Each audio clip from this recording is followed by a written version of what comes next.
नमस्कार दोस्तों, मैं सतवीर चौधरी आपको लेकर आया हूँ बेसिक इलेक्ट्रिसिटी।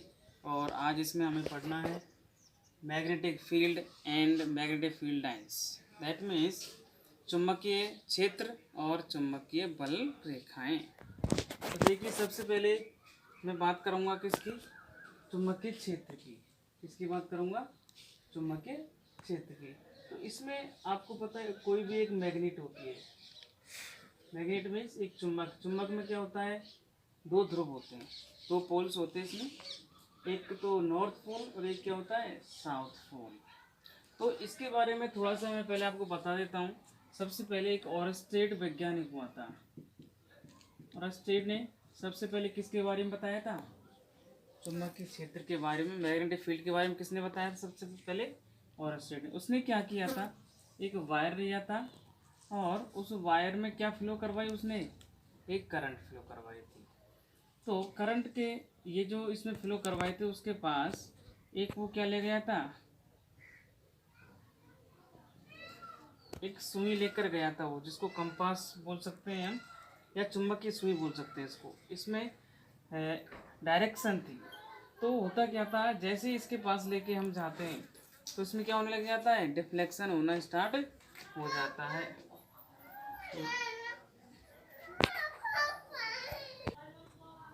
तो जैसे इसके पास लेके जाते हैं हम इस चुंबकीय सुई को या कंपास को, तो इसमें क्या होने लग जाता है? इस कंपास में डिफ्लेक्शन होना स्टार्ट हो जाता है। दैट मीन्स इसमें विक्षेपण होता है, इसमें इसमें डिफ्लेक्शन आता है। तो जैसे जैसे हम इसको पास लेके जाते हैं तो ज़्यादा डिफ्लेक्शन होता है, और दूर लेते जाते हैं तो ये डिफ्लेक्शन कम होता जाता है। इसका मतलब क्या हुआ? ये जो वायर है ये भी एक मैग्नेट की भांति व्यवहार कर रहा है। इसके चारों तरफ क्या है? एक ऐसा फील्ड है। इस वायर के तरफ चारों तरफ क्या है? एक फील्ड है, जिसके कारण ये क्या कर रहा है? इसमें डिफ्लेक्शन हुआ, ये क्या हो रही है? प्रभावित हो रही है। तो उस फील्ड को ही हम क्या बोलते हैं? चुंबकीय क्षेत्र बोलते हैं। क्या बोलते हैं उसको? चुंबकीय क्षेत्र, मैग्नेटिक फील्ड। तो मैग्नेटिक फील्ड क्या होता है? मैग्नेटिक फील्ड में किसी चुंबक के चारों तरफ एक ऐसा क्षेत्र जिसके कारण वो क्या करे? उस चुंबक के प्रभाव को महसूस करे। उस चुंबक के प्रभाव को क्या करे? महसूस करे। वह क्षेत्र या वह एरिया या फील्ड क्या कहलाएगा? वो मैग्नेटिक फील्ड कहलाएगा। और ये जो चुंबकीय क्षेत्र है, मैग्नेटिक फील्ड, इसको बी से डिनोट करते हैं। किससे करते हैं? बी से। इसका एक फॉर्मूला भी होता है वैसे, phi upon A. B equal to क्या होता है? फाई अपॉन ए। फाई यहाँ पर क्या है? फ्लक्स। क्या है ये? फ्लक्स है। और ए यहाँ पर क्या है? एरिया है, क्षेत्रफल है। तो इसको हम ऐसे भी बोल सकते हैं, एकांक एरिया में उपस्थित जो फ्लक्स है, कुल फ्लक्स का मान क्या होगा? चुंबकीय क्षेत्र होगा। और याद रखना, चुंबकीय क्षेत्र का परिमाण भी होता है और दिशा भी। दैट मीन्स जो मैग्नेटिक फील्ड है वो मैग्नीट्यूड भी रखता है और डायरेक्शन भी रखता है। तो इसलिए हम बोल सकते हैं क्या, जो मैग्नेटिक फील्ड है या चुंबकीय क्षेत्र वो क्या है? एक सदिश राशि है। कैसी राशि है ये? सदिश। That means vector quantities. ये क्या है? एक वेक्टर क्वांटिटीज है। और हम इसकी बात करें थोड़ी सी, सदिश राशि हो गई, परिमाण दिशा होते हैं इसकी। अब इसकी बात करें दिशा क्या होती है इसकी। तो चुंबकीय क्षेत्र की जो दिशा होती है, दिशा होती है इसकी एन से एस की तरफ। एन से, दैट मीन्स उत्तरी ध्रुव से दक्षिणी ध्रुव की तरफ क्या होती है? इसकी दिशा होती है। किसकी? चुंबकीय क्षेत्र की। और इसको बताया था किसने था? ऑरस्टेड ने बताया था। आई बात समझ में? ये क्या हो गया? चुंबकीय क्षेत्र हो गया। कैसे चलती हैं ये? इस प्रकार से चलती हैं। मान लो ये कोई मैग्नेट है मेरे पास, एन और एस। तो एन से चलेंगी। एन से तो क्या होती हैं? ओरिजिनेट होती हैं, स्टार्ट होती हैं, और समाप्त कहाँ पर होती हैं? एस पर। इस प्रकार से ये इस प्रकार से हो गई, ऐसे ही इस प्रकार से, इस प्रकार से। तो एन से एस की तरफ। और एक बात और याद रखनी है, ये चुंबकीय क्षेत्र है आपका। ये क्या है? ये चुंबकीय क्षेत्र है। अब इसी से संबंधित क्या है? एक चुंबकीय बल रेखाएं। क्या होता है? चुंबकीय बल रेखाएं। तो चुंबकीय बल रेखाओं को समझने के लिए हम क्या करेंगे इसमें? अब हम क्या करेंगे, किसी चुंबक के चारों तरफ एक जो चुंबकीय क्षेत्र होगा,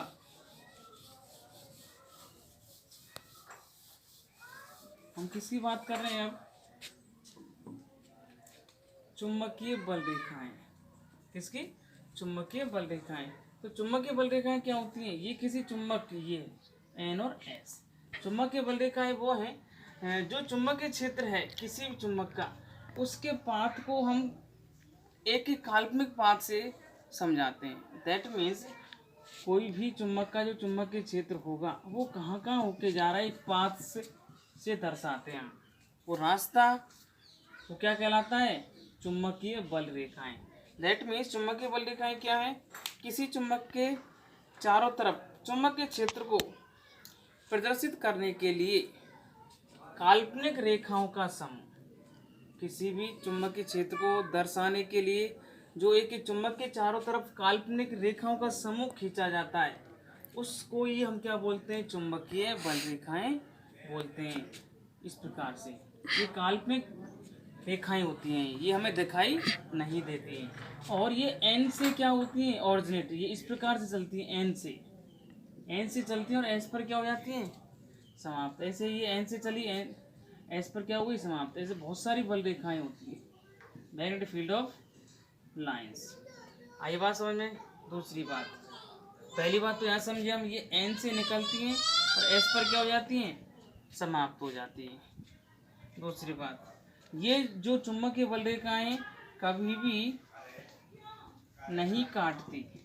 दैट मीन्स इंटरसेक्ट नहीं करती हैं। ये कभी भी दो बल रेखाएं एक दूसरे को कभी भी काटेंगी नहीं। जैसे एक बल रेखा ये हो गई और एक बल रेखा ये हो गई, तो ये दो बल रेखाएं कभी भी एक दूसरे को काटेंगी नहीं। क्यों? क्योंकि अगर ये काटेंगी तो यहाँ पर इसके दो डायरेक्शन होंगी, दो डायरेक्शन, और एक पॉइंट पर चुंबकीय क्षेत्र की दो डायरेक्शन नहीं हो सकती। इसलिए क्या है, ये बल रेखाएं कभी भी नहीं काटती, इंटरसेक्ट नहीं करती हैं। तीसरी बात, और चुंबकीय बल रेखाएं ये बंद लूप बनाती हैं। क्या बनाती हैं? बंद loop. That means close path का निर्माण करती हैं, बंद लूप बनाती हैं। यानी देख लो आप यहाँ से, ये बंद लूप बना रही है इस प्रकार से।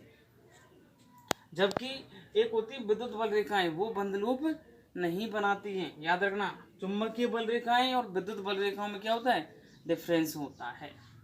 और बात करें हम, ये चुंबकीय बल रेखाएं क्या है? चुंबकीय बल रेखाएं जो अगर इनकी नंबर ऑफ इलेक्ट्रिक फील्ड जो मैग्नेटिक फील्ड लाइन्स की बात करें, अगर हम कुल चुंबकीय बल रेखाओं की बात करें तो उसको हम फ्लक्स भी बोल सकते हैं। कौन सा? Magnetic flux. तो मैग्नेटिक फ्लक्स क्या है? कुल चुंबकीय बल रेखाओं की संख्या को ही हम क्या बोलते हैं? मैग्नेटिक फ्लक्स, या इसको बोलते हैं चुंबकीय फ्लक्स। और इसका मात्रक जो होता है वो वेबर होता है। याद रखना, चुंबकीय फ्लक्स का मात्रक क्या होता है?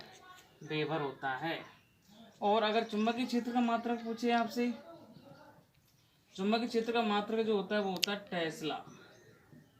क्या होता है? टेस्ला। ये कहाँ से आया? एक तरह से हम बोल सकते हैं, आपने फॉर्मूला लिखा था कि B=φ/A।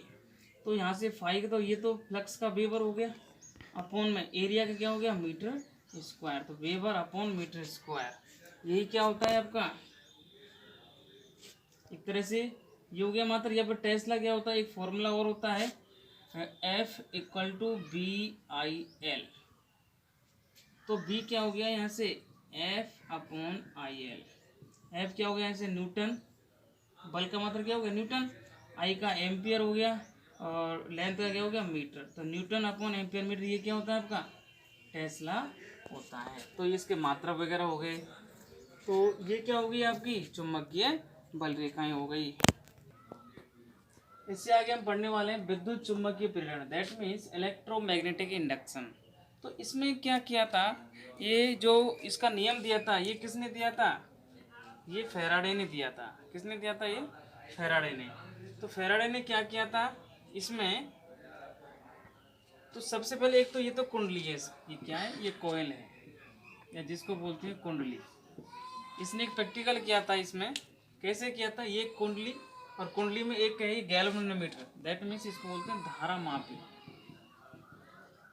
क्या बोलते हैं इसको? धारा। और ये क्या है? कुंजी। अब इसने क्या किया था, इस कुंडली के पास ये है बार मैग्नेट, दैट मीन्स छड़ चुंबक। क्या बोलते हैं इसको, छड़ चुंबक। अब इसने क्या किया था, इस कुंडली के पास जैसे ये छड़ चुंबक को हम लेके आते हैं तो इस कुंडली में क्या होने लग जाता है, और इस कुंडली के द्वारा इस धारा मापी में विक्षेप आना स्टार्ट हो जाता है। दैट मीन्स जब इस छड़ चुंबक को इसके पास लेके आते हैं तो इस कुंडली में क्या बहती है, धारा बहती है, और धारा बहने के कारण इस धारा मापी में क्या आता है, विक्षेप आता है। इसके कारण इसको हम क्या बोलते हैं, चुंबकीय प्रेरण, विद्युत चुंबकीय प्रेरण। दैट मीन्स इसके प्रभाव के कारण, इसकी गति के कारण, चुंबक की गति के कारण कुंडली में क्या होता है, परिवर्तन होता है। किसमें, चुंबकीय बल रेखाएं। दैट मीन इसमें चुंबकीय बल रेखाएं उत्पन्न हो जाती हैं इस प्रकार से, चुंबकीय बल रेखाएं।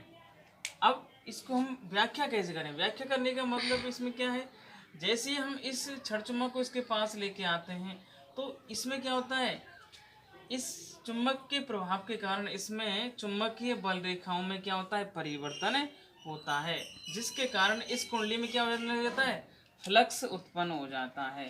तो फ्लक्स क्या है, चुंबकीय बल रेखाओं में परिवर्तन।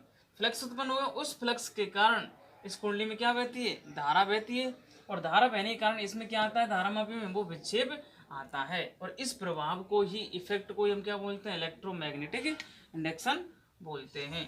तो एक तरह से ये चुंबकीय फ्लक्स की हम बात कर रहे हैं, इसको फाई से शो करते हैं। चुंबकीय फ्लक्स क्या होता है, फाई, और फाई इक्वल टू होता है बी ए। क्या होता है, बी ए। याद रखना, इसका जो मात्रक मैंने अभी बताया था आपको, मात्रक क्या होता है इसका, वेबर होता है। मात्रक क्या होता है इसका, वेबर।